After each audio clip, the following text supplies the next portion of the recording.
में है। Good evening guys, I welcome to all, this is Ajay and now you are watching JKSSP online tutorial. So आज के lecture में हम लोग एमसीक्यूज डिस्कस करने वाले हैं जो हमने पहला यूनिट पढ़ा था फिजिक्स के ऊपर। तो इस यूनिट में हम ऑलमोस्ट 20 तक एमसीक्यूज आज की क्लास में देखेंगे, प्लस उसके बाद अभी एक्स्ट्रा एमसीक्यू आपको मिलने वाले हैं जो न्यूटन्स लॉ के ऊपर रहेंगे, प्लस एक्स्ट्रा क्वेश्चन आपके रहेंगे मिसलेनियस में। तो कम से कम भी 60-70 क्वेश्चन हम पहले यूनिट से करने वाले हैं। तो ये हमारा पहला पार्ट है एमसीक्यूज़ का। और इसके साथ ही मैं आपको बता दूं कि हमने पेड बैच कल का लॉन्च कर दिया है, तो आपके लिए गोल्डन अपॉर्चुनिटी है। आप इसी साल का एग्जाम क्रैक करना चाहते हो तो हमारा पेड बैच भी ज्वाइन कर सकते हो, जिसके लिंक सारे डिस्क्रिप्शन में है। कैसे कैसे ज्वाइन करना है, कौन सी वीडियो है, सब कुछ आपको लिंक डिस्क्रिप्शन में मिल जाएगा। और हाँ, जो भी हमारे पेड बच्चे होंगे उनको ये क्वेश्चन बिल्कुल भी उतारने की ज़रूरत नहीं है, उनको पूरे एमसीक्यूज़ की फॉर्म में ये क्वेश्चन मिलेंगे। ठीक है, तो चलिए क्लास को स्टार्ट करते हैं। तो आपकी यूट्यूब पे भी क्लासेस चलती रहेंगी, ठीक है, जैसे चल रही है वैसे बीच में क्लासेस आपकी चलती रहेंगी। और हम कोशिश करेंगे आपको मैक्सिमम से मैक्सिमम कंटेंट एग्जाम तक प्रोवाइड कर पाएँ। तो सबसे पहला क्वेश्चन देखते हैं क्या बोल रहा है। Unit of power is, power का यूनिट क्या है? तो पावर का यूनिट क्या है? पावर का यूनिट होता है आपका वाट। तो बेसिक से यूनिट मैंने आपको जब डेफिनेशन करवाई थी, उसके डायमेंशन करवाए थे, फॉर्मूले बताए थे, तो मैंने आपको अच्छे लेवल के यूनिट भी बताए थे। अच्छा, न्यूटन किसका होता है? ये फोर्स का होता है। वोल्ट किसका है? ये कर लेना, ये पोटेंशियल डिफरेंस का यूनिट होता है। पोटेंशियल डिफरेंस किस में मेजर किया जाता है? वोल्ट में। जो आपके घर में वोल्ट मीटर लगा होता है ना, जिसपे एक के ऊपर बी लिखा होता है, एक के ऊपर ए, ये करंट होता है एम्पियर, और ये वोल्टेज होता है पोटेंशियल डिफरेंस के लिए। आपके वोल्ट मीटर में 2 मीटर लगे रहते हैं। तो वो जो पोटेंशियल डिफरेंस मेजर करते हैं वो किस में करते हैं? वोल्ट में। और ये किसका यूनिट है? हर्ट्ज। ये आपको मुझे कमेंट सेक्शन में बताना है, क्योंकि आपको भी एक्टिव रहना पड़ेगा, साथ साथ रिप्लाई करने पड़ेंगे। जैसे मैं कोई भी क्वेश्चन डिस्कस करता हूँ, पहले आपको वीडियो को पॉज करना है, देन उसके बाद खुद सॉल्व करना है, फिर आपको मेरा ये क्लास देखना है, साथ साथ आगे क्लास को कंटिन्यू करना है। So let's move to the question number second. Question number second क्या बोल रहा है? यूनिट ऑफ वर्क या एनर्जी क्या होता है दोनों का? तो दोनों का यूनिट भी सेम था, डायमेंशन भी सेम था, मैंने आपको बताया था। तो आपने देखा कि न्यूटन तो मेरा फोर्स का है, तो ये आंसर नहीं होगा। वाट मैंने अभी पढ़ा, ये किसका है? वाट किसका है? ये वाट आपका अभी आपने पढ़ा किसका? पावर का। ठीक है, उसके बाद ये डाइन किसका यूनिट है? ठीक है, ये भी मैं आपको बताता हूँ। और आंसर आएगा कौन सा? आपका जूल। तो यही आपका एनर्जी का यूनिट है और यही आपका वर्क का यूनिट है। एनर्जी दो प्रकार की होती है, काइनेटिक और पोटेंशियल एनर्जी। काइनेटिक एनर्जी जो मोशन की वजह से आती है, पोटेंशियल जो पोजीशन की वजह से आती है। इसका फॉर्मूला 1/2 mv² और इसका formula mgh। M stands for mass, G for gravity, H for height. M मतलब मास, बी मतलब वेलोसिटी। तो ये दोनों फॉर्मूले आपको पता होना चाहिए, इसके क्वेश्चन भी नेक्स्ट पूछे जाएंगे। ठीक है, अब देखो डाइन क्या होता है। तो ये आपका फोर्स का यूनिट होता है। ये जैसे आपने एसए यूनिट के बिना आप यूनिट ही पढ़े थे, जिसमें सीजीएस यूनिट था, आपको मैंने अलग अलग यूनिट बताए थे जब मैंने चैप्टर स्टार्ट किया था। तो इसका answer basically option number A है, और इसके साथ मैंने आपको चारों ऑप्शन भी बता दिए किस किस के हैं। तो हमेशा एमसीक्यूज भी इस तरीके से पढ़ो कि आपकी मैक्सिमम चीज़ें कवर हो पाएँ। जैसे इसी 2 क्वेश्चन से आपने कम से कम 7 से 8 क्वेश्चन पढ़ लिए, 4 ऑप्शन, चारों किस किस के यूनिट आपने पढ़ लिया। नेक्स्ट क्वेश्चन बढ़ते हैं, नेक्स्ट क्वेश्चन की ओर। क्वेश्चन नंबर 3 देखो, क्वेश्चन नंबर 3 क्या बोल रहा है? Light year is a unit of. Light year किसका यूनिट है? अब बहुत सारे बच्चों में आता है सर लाइट ईयर, तो ईयर देखते वो क्या लगाता है? एज लगा देगा या टाइम लगा देगा। हालांकि ये दोनों ही गलत है। और आपको पता है ल्यूमिनस इंटेंसिटी क्या होता है? ल्यूमिनस इंटेंसिटी किसका यूनिट होता है? ल्यूमिनस इंटेंसिटी का खुद अपना यूनिट होता है, और लाइट ईयर इसका यूनिट नहीं है। ल्यूमिनस इंटेंसिटी का होता है कैंडिला, बताया था फंडामेंटल क्वांटिटी में।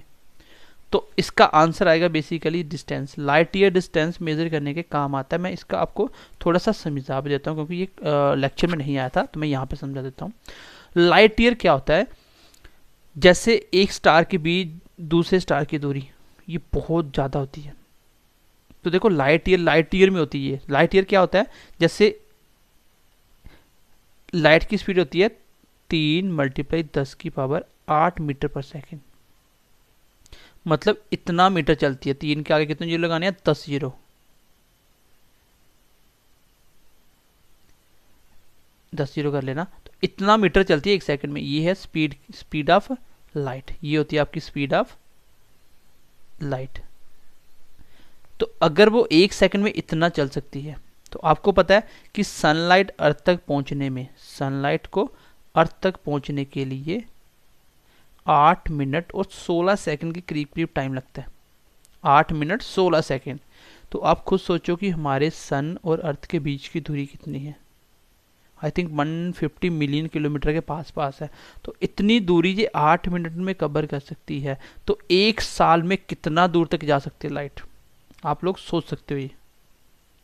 तो 1 साल में जो लाइट दूरी कवर करेगी उसको बोला जाता है 1 लाइट ईयर। क्या बोला जाता है?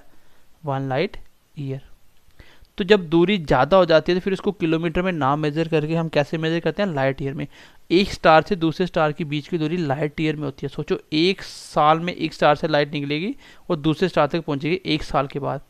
तो यहाँ सन से लाइट अर्थ तक 8 मिनट में पहुंचती है, तो सोचो 1 साल में कितनी दूर जाएगी। तो इतने ज़्यादा लाइट ईयर दूर दूर होती है। तो बेसिकली जो लाइट ईयर है ये डिस्टेंस मेजर करने का यूनिट होता है। किसका यूनिट है ये? डिस्टेंस का। इसका आंसर हो जाएगा। ठीक है, इसका आंसर क्या हो जाएगा? डिस्टेंस। तो चलिए आगे बढ़ते हैं क्वेश्चन नंबर 4 की तरफ। What is light year? Light year क्या होता है? A year in which sun rays are more. वो साल जिसमें सन रेज ज़्यादा होती हैं? नहीं सर, ऐसा बिल्कुल भी नहीं है। वो ईयर जिसमें रेज लेस होती हैं? नहीं सर, ऐसा भी नहीं है। एवरेज डिस्टेंस सन और अर्थ के बीच का? बिल्कुल ऐसा भी नहीं है। तो आंसर हो जाएगा, मैंने अभी आपको बताया क्या, distance travelled between sun and earth. Sorry ये गलत है, इसको ऐसे कह रहे हैं ना, डिस्टेंस ट्रेवल्ड। एक मिनट, इसको मैं करेक्शन कर देता हूं।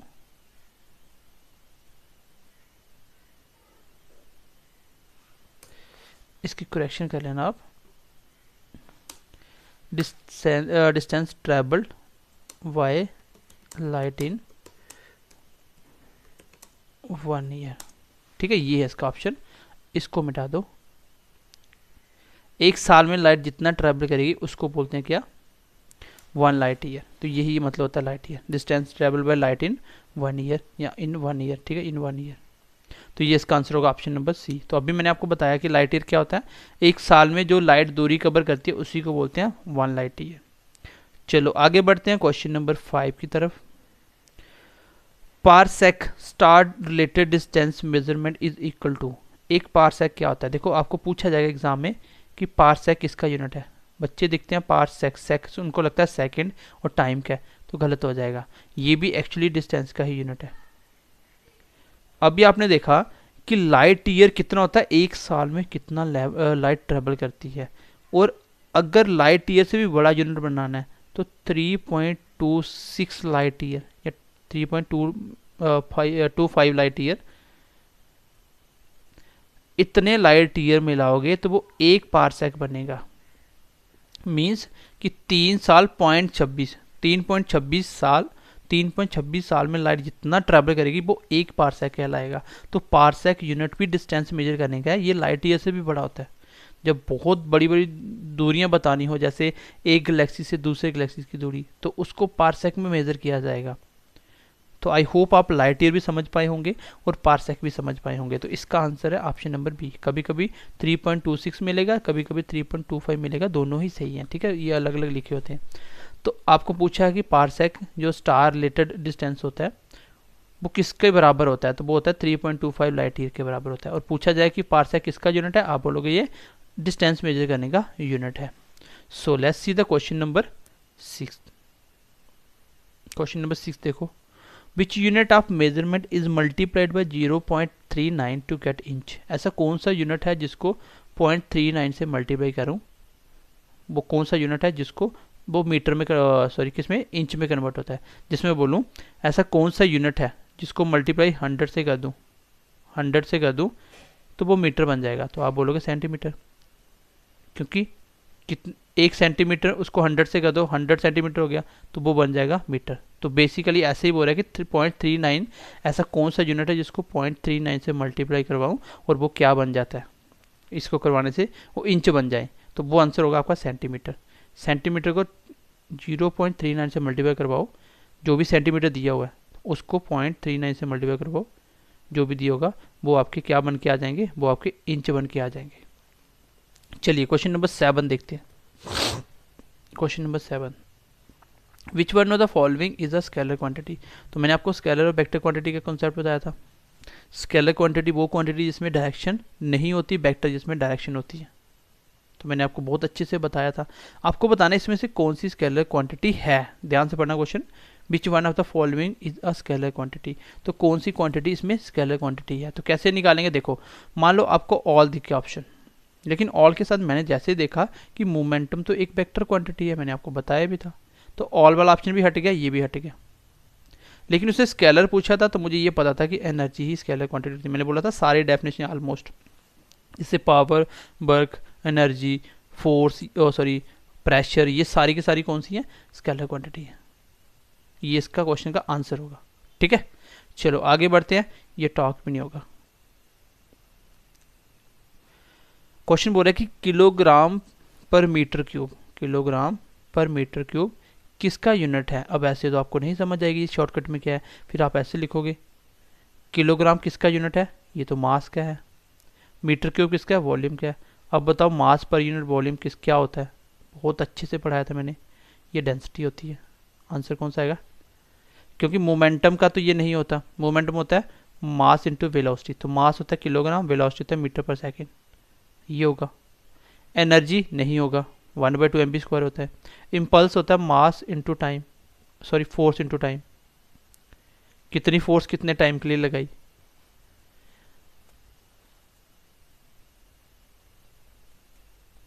इसका यूनिट लिखेंगे तो फोर्स का हो गया आपका न्यूटन और टाइम हो गया सेकेंड, तो न्यूटन सेकेंड। ठीक है, अगर डेंसिटी की बात करूं तो मास पर यूनिट वॉल्यूम, जिसका यूनिट होता है किलोग्राम, वॉल्यूम होता है मीटर क्यूब। तो ये क्वेश्चन का आंसर आ जाएगा। ये मैंने एक एक डेफिनेशन आपको बहुत अच्छे से समझा के उसके डायमेंशन तक लेके उसके फॉर्मूले तक मैंने आपको समझाने की कोशिश करी थी। तो आई होप ये बात बहुत अच्छे से समझ गए होंगे। आपको सारे के सारे लेक्चर का लिंक भी डिस्क्रिप्शन में मिल जाएगा, आप इसके पुराने लेक्चर हमारे देख सकते हैं और हम चाहते हैं ज़्यादा से ज़्यादा बच्चों के साथ शेयर कीजिए। ठीक है, okay, now see the question number 9th। Question number 9th क्या बोल रहा है, an athlete complete 2 revolution on a circular path, so distance and displacement और क्या होगी। एक एथलीट है जो 2 रेवोल्यूशन पूरे करता है, मतलब 2 चक्कर पूरे पूरे लगाता है। एक सर्कुलर पाथ है, एक सर्कुलर पाथ है। If length of each circular path is 5 kilometre, अगर एक चक्कर की बात करें वो 5 किलोमीटर का है। आपको बताना है कि डिस्टेंस, पहले डिस्टेंस देखना है, फिर डिस्प्लेसमेंट क्या क्या होगी। तो आप मुझे बताइए, एक चक्कर 5 किलोमीटर का है, तो डिस्टेंस क्या होता है, लेंथ ऑफ पाथ, बहुत अच्छे से समझा दिया था मैंने। तो एक चक्कर पूरा किया तो पाथ कितनी कवर करा, 5, 2 चक्कर लगा तो 10 किलोमीटर, इसका मतलब डिस्टेंस कितना आएगा, 10 किलोमीटर। अच्छा, डिस्प्लेसमेंट बताओ मुझे कितना आएगा। सर डिस्प्लेसमेंट होता है इनिशियल से फाइनल की दूरी। चक्कर चाहे उसने 2 लगाए, लेकिन यहाँ पे था वहीं पे आके खड़ा हो गया, दोनों के फाइनल और इनिशियल के बीच की दूरी 0 है, तो इसका मतलब displacement will be 0। So what will be the answer of the question, 10 kilometre distance होगा। देखो 10 किलोमीटर डिस्टेंस हो गया और 0 किलोमीटर डिस्प्लेसमेंट होगी, ये है आपका आंसर। यहाँ पे था 0 डिस्टेंस और 15 तो कुछ बनेगा ही नहीं, यहाँ पे 10 नहीं बनेगा क्योंकि डिस्प्लेसमेंट क्या है, 0 है। तो मैंने आपको डिस्टेंस और डिस्प्लेसमेंट भी बहुत अच्छे से समझा दिया था। ठीक है, और इस बार की जो हमारी टीम है बहुत ज़बरदस्त है, हम चाहते हैं ज़्यादा से ज़्यादा बेनिफिट उठाओ। ठीक है, और जो पेड बच्चे हैं, जो हमारे पेड कोर्स में इंटरेस्टेड हैं, जो चाहते हैं कि 2 मंथ 2.5 मंथ में उसका सिलेबस खत्म हो जाए और रिवीजन हो जाए साथ साथ, तो उनके लिए पेड बैच है स्पेशली, बाकी यूट्यूब पे क्लासेस तो हमारी चलती रहेंगी।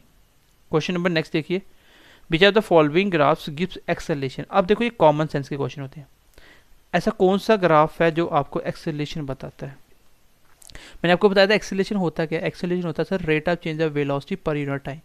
तो वेलोसिटी टाइम ग्राफ ही आपका बनाएगा एक्सेलरेशन। देखो डिस्टेंस टाइम का ग्राफ क्या बनाएगा, ये स्पीड बताएगा। वेलोसिटी टाइम का ग्राफ क्या बताएगा, एक्सेलरेशन बताएगा।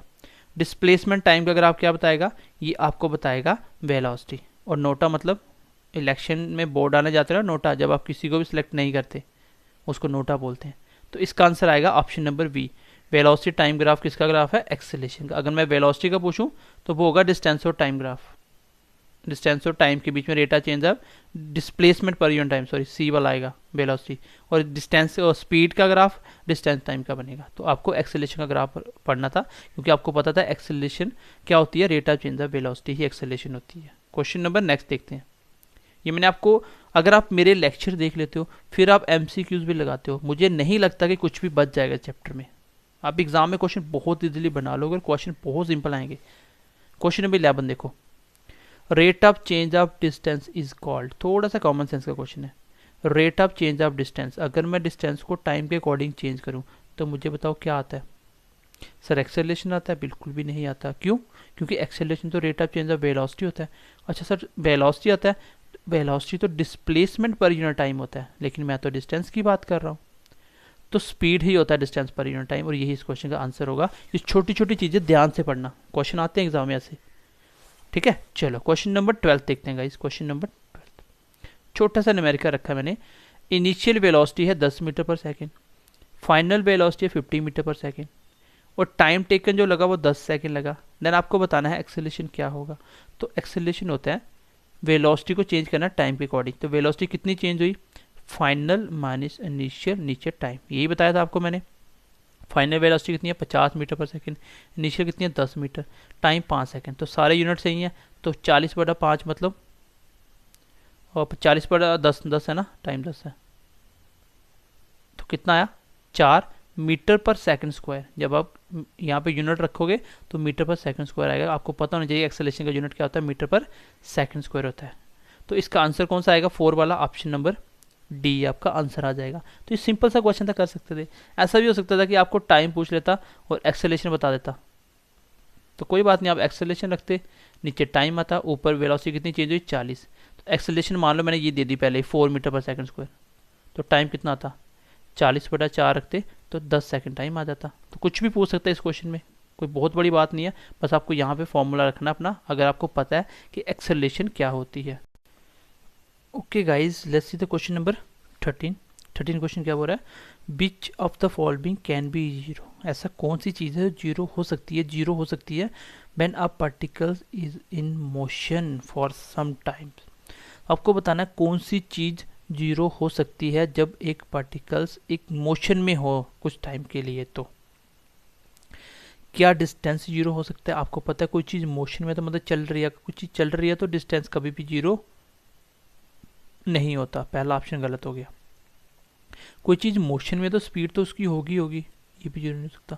हाँ, डिस्प्लेसमेंट जीरो हो सकती है, डिस्प्लेसमेंट जीरो हो सकती है। क्यों? यहाँ से एक चीज़ मोशन में चल के वापस यहाँ पे आ गई, कुछ टाइम के लिए यहाँ रुकी, तो बताओ जहाँ से स्टार्टिंग वहीं से एंड हुआ, तो बीच फाइनल और नीचे पॉइंट की दूरी कितनी है? जीरो। तो डिस्प्लेसमेंट ही होती है वो, तो डिस्प्लेसमेंट जीरो हो सकती है। चलो क्वेश्चन नंबर नेक्स्ट देखो। Which one does not have any dimension, इसमें किसका डायमेंशन नहीं होता? मैंने बताया था आपको बहुत अच्छे से, स्ट्रेस का डायमेंशन होता है, प्रेशर का भी डायमेंशन होता है, स्ट्रेन का डायमेंशन नहीं होता। स्ट्रेन का डायमेंशन नहीं होता, तो मैंने बताया भी था उस टाइम आपको। क्वेश्चन नंबर 15 देखो। Question number 15, which of the following is the correct definition for average speed. Average speed की करेक्ट डेफिनेशन क्या होती है? देखो एवरेज स्पीड जब भी निकालनी होगी, इसके लिए आप हमेशा याद रखना total distance by total time होता है। Total distance by total time, तो ये होती है आपकी एवरेज स्पीड की डेफिनेशन। तो एवरेज स्पीड की डेफिनेशन होती है total distance by total time. पहला ऑप्शन है change in speed per unit time, गलत हो गया। Sum of all the speed, sum of all the distance होगा। Total distance by total time, यही इसका आंसर है, सी वाला। ऑप्शन नंबर सी इस क्वेश्चन का आंसर होगा। डी क्या था? टोटल डिस्प्लेसमेंट, डिस्प्लेसमेंट कोई लेना देना ही नहीं है। तो ऑप्शन याद रखना, एवरेज स्पीड ऐसे निकलती है। अब क्वेश्चन एग्जाम में कभी कोई मैथ में भी आ सकता है, ऐसे भी इसमें ही पूछ सकता है। क्वेश्चन ऐसे पूछेगा कि एक की स्पीड 20 है, दूसरे की 30 है, ऐसे बोल दो 20-30 इसकी एवरेज स्पीड निकालो। तो एवरेज स्पीड निकालने का फॉर्मूला होता है 2 × 20 × 30 डिवाइडेड बाई दोनों का सम। ये तब होता है जब दोनों का डिस्टेंस सेम हो, जैसे आधी दूरी आधी दूरी। तो इस तरीके से आप फॉर्मूला निकालना, एवरेज स्पीड निकल जाएगी। ठीक है, जब आपको दो स्पीडें दी होगी उसकी एवरेज पूछेगा, तो कंडीशन यही बनेगी कि आपको वो दोनों का डिस्टेंस सेम देगा। तो क्या आंसर आएगा, इसको कैलकुलेट कर लो, वही आपका आंसर होगा। चलो एवरेज स्पीड याद रखना टोटल डिस्टेंस पे टोटल टाइम होता है। अगला क्वेश्चन देखो, question number 16। What is the numerical ratio of the velocity to speed of an object? Speed of an object, numerical ratio क्या होगा वेलोसिटी और स्पीड का? देखो गाइस ध्यान से देखना, वेलोसिटी और टाइम का, और वेलोसिटी और स्पीड का। दोनों एक ही चीज़ है, बट ये वेक्टर क्वांटिटी है। इसमें डिस्प्लेसमेंट से बनता है वेलोसिटी में भी जीरो हो सकती है, क्योंकि जैसे ही कुछ रन कर रहे हो टाइम लग रहा है, लेकिन वापिस जगह पे आ जाओगे तो वेलोसिटी में भी जीरो हो सकती है, लेकिन स्पीड कभी जीरो नहीं होगी। तो ये हमेशा एक से कम भी हो सकती है। इसका रेशियो देखोगे वेलोसिटी पर यूनिट स्पीड का, या तो मैक्सिमम वो स्पीड के बराबर हो सकता है, इक्वल हो सकता है, या इससे लेस ही बनेगा, क्योंकि ऊपर की वैल्यू कभी स्पीड से बड़ी नहीं आ सकती, तो रेशियो कभी एक से बड़ा नहीं जाएगा। ऑलवेज इक्वल टू 1 ऐसा कभी नहीं होता, इक्वल 1 ऑलवेज नहीं होता, छोटा भी हो सकता है। ऑलवेज लेस देन 1 तो हमेशा लेस भी नहीं होता, इक्वल भी हो सकता है, वेलोसिटी टाइम स्पीड के एक जैसी भी हो सकती है। ऑलवेज ग्रेटर देन 1 तो ये भी गलत है। इधर लेस देन और इक्वल टू 1 ये इस क्वेश्चन का आंसर होगा। तो इसको भी याद रखना कि वेलोसिटी, जैसे कभी कभी क्वेश्चन ऐसे पूछता है डिस्प्लेसमेंट और डिस्टेंस का रेशियो क्या हो सकता है, तो ये भी यही आंसर होगा, या तो एक से छोटा होगा या एक के बराबर, क्योंकि डिस्प्लेसमेंट या तो डिस्टेंस के इक्वल हो सकती है, डिस्टेंस से छोटी हो सकती है, कभी डिस्टेंस से बड़ी नहीं हो सकती। तो ये मेरी क्लास स्टार्टिंग देखना, डिस्प्लेसमेंट डिस्टेंस वाली समझ आ जाएगा। If a body travels with constant acceleration which of the following quantities remain constant. अगर एक बॉडी कांस्टेंट एक्सेलरेशन उसमें है तो आपको बताना है इसमें से कौन सी क्वांटिटी कांस्टेंट रहेगी।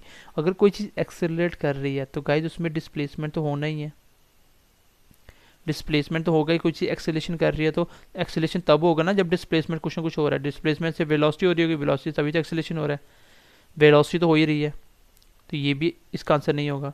उसने बोला जो कांस्टेंट रहेगा, तो टाइम भी लगेगा, क्योंकि कोई चीज़ एक्सेलेशन कर रही है तो उसका टाइम तो लगेगा। इसका आंसर आएगा नन ऑफ दिस। ये थोड़ा सा कॉमन सेंस का क्वेश्चन है। बाकी जो भी बच्चे हमारे पेड हैं उनको ये क्वेश्चन नोट डाउन करने की जरूरत नहीं है, उनको पेड में सब कुछ इसका PDF फॉर्म मिल जाएगा। क्वेश्चन देखो 18, एक पार्टिकल्स 2 मीटर चलता है ईस्ट, 4 मीटर चलता है नॉर्थ, 5 मीटर चलता है वेस्ट, आपको डिस्टेंस बताना है। मैंने बोला था कि डिस्टेंस और डिस्प्लेसमेंट यही फ़र्क होता है। डिस्टेंस होता है जितना चल रहे हो सबको ऐड करते जाओ, और डिस्प्लेसमेंट होता है फाइनल और इनिशियल पॉइंट के बीच की सीधी दूरी। तो डिस्प्लेसमेंट तो पूछे नहीं इसमें, सीधा देखो 2 मीटर चला, फिर 4 चला, 6 और 5 11 मीटर, इसका आंसर आ जाएगा। अगला क्वेश्चन देखो, सेकेंड लास्ट क्वेश्चन देखो, अगर मास में डबल करूं, वेलोसिटी को सेम रखूं, देन आपका काइनेटिक एनर्जी पे क्या इफेक्ट आएगा। मैंने बहुत अच्छे से समझा दिया था आपको। ये होता है 1/2 mv²। अब आप देखो कि जो उसने कंडीशन दी है उसको पुट करके एक्स्ट्रा चीज़ क्या आती है काइनेटिक एनर्जी में, वही आपका आंसर होगा। 1/2 तो रहेगा ही, मास क्या किया डबल, तो मास को 2m बना दिया, वेलोसिटी सेम रखी, तो एक्स्ट्रा चीज़ क्या देखिए आपको, 2 को 2 से काट मत देना, क्योंकि वो काइनेटिक एनर्जी का फॉर्मूला नहीं रहेगा। तो 2 कॉमन आया, पीछे काइनेटिक एनर्जी का सेम लिख दो, तो एक्स्ट्रा क्या दिखा 2, तो इसका भी आंसर हो जाएगा कि ये भी 2 टाइम्स हो जाएगा। अगला क्वेश्चन देखो, अगर मास में 3 टाइम्स करूं, एक्सेलरेशन को 2 टाइम्स कर दूं, एक्सेलरेशन ड्यू टू ग्रेविटी को, ड्यू टू ग्रेविटी को मैं क्या करूं डबल कर दूं, हाइट को सेम रखूं, तो पोटेंशियल एनर्जी पे क्या डिफरेंस आएगा, क्या इफेक्ट आएगा। पोटेंशियल एनर्जी होती है mgh। तो देखो एक्स्ट्रा क्या आता है, मास क्या किया 3 टाइम्स कर दिया, 3m लिख दो, ग्रेविटी को 2 टाइम्स कर दिया, हाइट सेम रखी, तो एक्स्ट्रा क्या आया mgh में 6, तो आंसर भी क्या आ जाएगा 6 टाइम्स। तो इसमें बस आपको देखना होता है एक्स्ट्रा क्या आया, वही इसका आंसर होता है। तो ये मैंने आपको एग्जांपल के साथ सारी चीज़ें समझाई थी। इसके आप लिंक दिया होगा डिस्क्रिप्शन में, वहाँ पे जाके मेरे सारे क्वेश्चन क्या बोलते हैं फिजिक्स के आप सारे लेक्चर देख सकते हो। बाकी प्लेलिस्ट बनी है, प्लेलिस्ट में जाके भी देख सकते हो। तो अगर लेक्चर अच्छा लगा हो तो ज़्यादा से ज़्यादा दोस्तों के साथ शेयर कीजिए, और उम्मीद करते हैं अगली क्लास में फिर से अच्छे से लेक्चर के साथ मिलते हैं, और आपको भी लेक्चर पसंद आ रहे होंगे। सो चलिए ध्यान रखिए अपना, मिलते हैं, bye bye, take care and God bless you.